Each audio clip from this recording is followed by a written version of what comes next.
Baik, selamat sore Pak Tiawan dan teman-teman.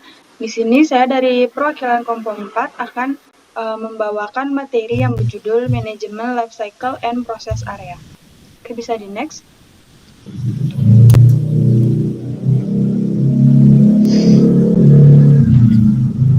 Di sini anggota timnya yang pertama ada Putu Eka Lestari dengan NIM belakang 03. Dengan saya sendiri Astri Nur Fatimah Febinta dengan NIM belakang 10. Dan teman saya yang terakhir itu Edward Peter Kurniawan dengan NIM belakang 17. Di next. Oke, materi yang pertama itu ada manajemen life cycle, yang dimana merupakan suatu konsep yang digunakan dalam manajemen proyek dan terdiri dari serangkaian tahapan atau fase yang digunakan untuk mengelola suatu proyek mulai dari awal hingga akhir.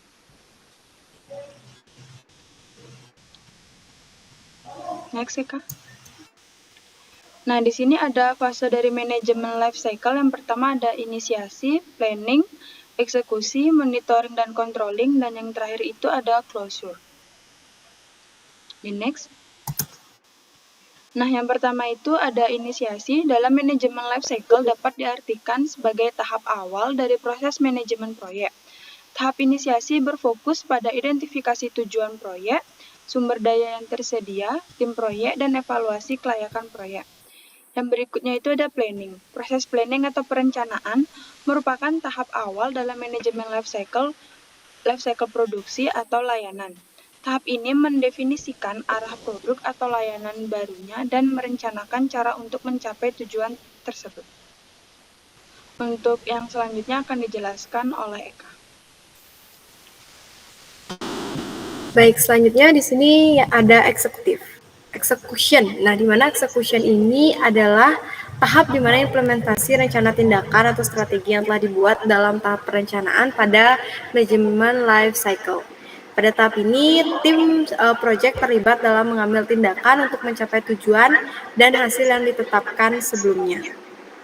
Nah, pada tahapan ini, contoh kegiatannya yaitu memantau atau mengendalikan proses eksekusi, tinjau kualitas dan juga hasil tim. Yang kedua, menyesuaikan dan pembaruan tugas, sasaran dan juga tenggat waktu yang akan memenuhi kondisi yang berubah antara tim dan juga proyek. Dan yang terakhir ada berkomunikasi dengan antar tim yang menjalankan proyek dan pemangku kepentingan yang terlibat. Selanjutnya ada monitoring dan juga controlling, di mana monitoring dan controlling ini seperti yang kita tahu adalah pemantauan dan juga pengendalian yang merupakan tahapan penting dalam siklus manajemen. Pada tahap ini, manajemen harus memastikan bahwa proyek berjalan sesuai dengan rencana dan sesuai dengan tujuan yang telah ditetapkan.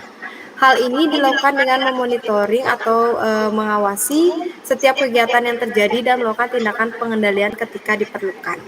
Dan yang terakhir ada tahap closure, adalah tahap akhir dalam manajemen life cycle yang dilakukan setelah semua aktivitas proyek selesai.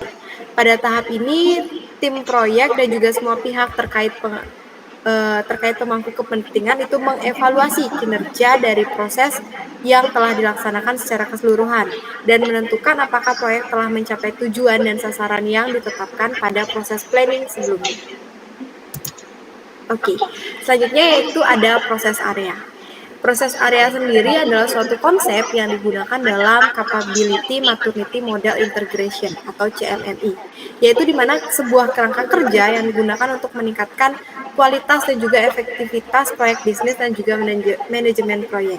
Jadi ini berkaitan dengan yang dijelaskan sebelumnya terkait dengan manajemen life cycle, di mana di sini ada konsepnya, ada sebuah capability maturity-nya, sehingga proses yang dijalankan akan lebih efektif jika menggunakan kertas kerja atau kerangka kerja yang disebut dengan proses area. Dan proses area sendiri digunakan sebagai kerangka kerja dalam manajemen proyek pengembangan perangkat lunak untuk membantu mengorganisir dan juga memastikan pengelolaan proyek ataupun pengembangan perangkat lunak yang dilakukan sudah sesuai dan juga efektif dan efisien. Selanjutnya akan dibacakan oleh teman saya untuk Edo. Waktu dan tempat dipersilakan.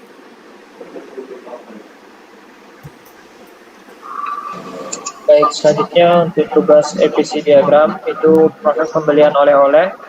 Yang pertama itu order pembelian customer diterima, lalu kita melakukan menganalisa order klien, di mana yang terlibat itu sistem otomatisasi dengan Departemen Penjualan. Setelah order dianalisa, dilakukan tanda tangan persetujuan, itu yang terlibat ada Departemen Penjualan dan Departemen Keuangan, juga sistem otomisasi.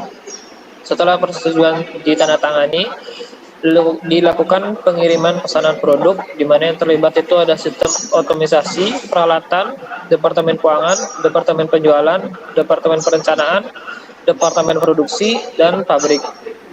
Setelah produk dikirim, dilakukan penyelesaian pesanan yang terlibat sistem otomisasi, Departemen Produksi, Departemen Keuangan, Departemen Akuntansi, dan gudang. Maka pesanan klien selesai. Sekian dari penjelasan EPC diagram. Saya kembalikan ke moderator.